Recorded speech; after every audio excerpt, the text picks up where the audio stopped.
लोगों ने इस लड़ाई को लड़ना है या ये अलम बुलंद करना है कि पाकिस्तान में सिविलियन सुपरमेसी होनी चाहिए, रूल ऑफ लॉ होना चाहिए, मैंडेट का एहतराम होना चाहिए, इंसानी हकूक की पामालियां नहीं होनी चाहिए, आज़ादी इज़हार राय होना चाहिए, जिन लोगों को ये लड़ाई लड़नी है उन्हें अपना दिल बड़ा करना पड़ेगा, खासतौर पर उन लोगों के लिए जो इस लड़ाई में पॉजिटिव रोल प्ले करते हैं।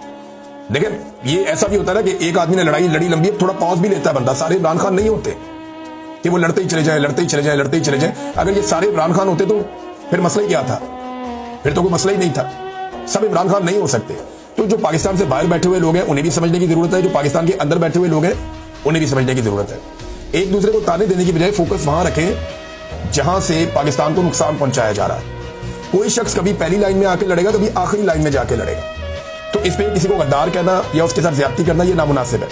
हाँ, ये जरूर है कि जो लोग कंप्रोमाइज हो जाए और आपको दिखाई दे कि आप ये मुनाफिकत कर रहे हैं और ज्यादती कर रहे हैं, तो उसकी तो ठुकाई आप लोग बिल्कुल ठीक करते हैं। मैं सोशल मीडिया से और बाकी तमाम लोगों से मुखातिब हूं जो इस वक्त रूल ऑफ लॉ के लिए काम कर रहे हैं।